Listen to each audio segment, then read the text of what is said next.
Good morning and welcome. Thank you for joining me here today. If you found yourself here, there may be a message for your healing journey, soul's evolution, transformation, and or simply information. So sometimes I get questions with how do you know somebody's abusive or controlling? And maybe you're passive and compassionate, you're empathetic. We all have that if we're light workers. We care. With our heart, wholeheartedly, unconditionally. We want people to be better, feel better, and we fix things. Some of us have had to do that our whole lives. We fix things for people. We don't really want people to suffer, whether it's humans or animals or anybody. So we can see. Some of us are seers what the problem is, so we help fix it. And that's okay. But sometimes when you engage with people that take advantage of you, they know this about you, but somehow they equate that to being, stupid, uneducated, when actually we're great observers. We see, feel, and hear a lot, and we get messages from Divine daily if you listen. And yes, they try and steal that too because they're in the dark arts. But unfortunately, God prevails. He has a special plan for these people.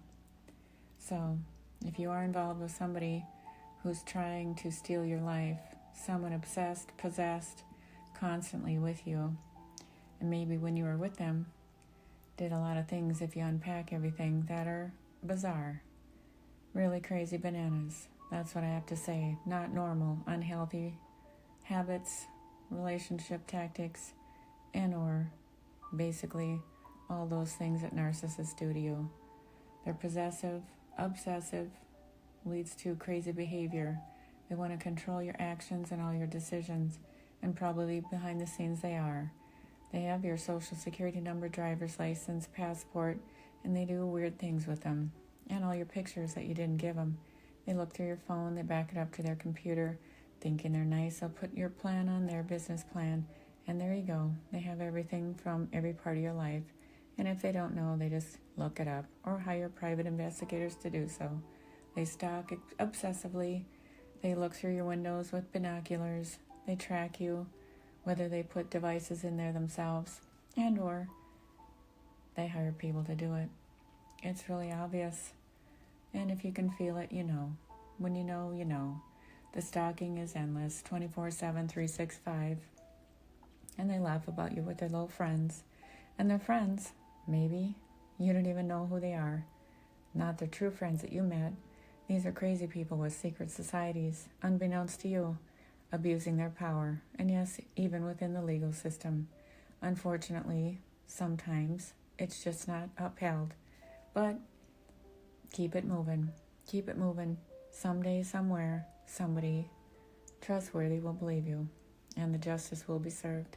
Whether it's God or somebody else or whoever you believe in, just know, whatever you've said, whatever you've experienced, it's your journey, and you were there.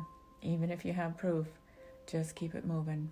They lack boundaries. Their obsession can lead to really invading your space, no matter where you are, who you're with, and your family and friends. They all know it. They've all reported back, and maybe they've been threatened, such as you have, blackmailed, coercion. It's crazy, right?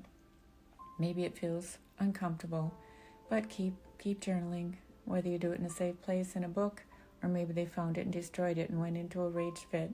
Or maybe you have a computer at work that you can use, because anything you have, they've hacked into. Why do I know that? Because sometimes they Freudianly slip, maybe when they're intoxicated, and say, well, Jesus, I can't even get a hold of you, but it looks like Amazon can.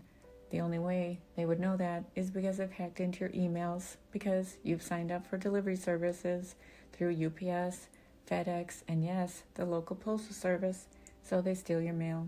Or maybe they just have somebody on the inside doing it for you, just like your medical records and everything else. Social Security, taxes. Why would you possibly owe taxes when maybe you have a short-term history now based on recovery from an abusive relationship? Interesting, right? So jealousy, obsessive, controlling behavior, all crazy, suspicious of your interactions with everybody. but they know exactly where you are, what you do, when you wake, what you eat, probably what you're wearing or not when you take a bath or a shower. Lack of respect. This obsession is not okay. Even though you've asked the law to support you, they don't always uphold it. Or if they do, it's short term. Then they're all involved. They all look at you like you're crazy. Why? Because the narc told them. It came up with some grandiose story. All in all, you're the one telling the truth. This unhealthy behavior and obsession can lead to a lot of crazy. Maybe they excessively drink or do drugs, and of course, we know there are other filthy habits. All the addictions you can possibly have, all encompassing. Their unrealistic expectations of you are maybe their own failures projecting onto you. They maybe said you're stupid, you're ill-advised. They laugh at you, but secretly, maybe they admire you. Maybe they admire your courage. Maybe they want your life, and they'll steal it, even your clothes. Why? That's a whole nother dark story, right? They do lots of stuff with your items. Yes, they do. They lack genuine interest in you. When they find somebody else, then they circle back. They keep track of all their people. Yeah, literally track, pun intended. They know where you all are. Then invite you somewhere, if you're still with them, and under their illusion, because they know you can't come. Why? Maybe at a medical appointment. And speaking of that, your favorite doctors might be ill too. Maybe they can't actually see you anymore because your narc might have done dark magic on them too, causing them harm. These are all crazy things that they think you don't know about, but you're a great observer, and that's something you should do. Take notes in your mind, on paper, write a book, write a blog, and put the message out there for somebody else who's starting on their healing journey. Give back to people who are starting. Maybe you can help them along the way. Whether you donate your items, allocate the money towards them so they can start fresh, and it's okay. And remember, if somebody's in pain, you see somebody being abused, speak up. Why? Because they matter, and so do you. God sees all. So I hope this helps today. Namaste.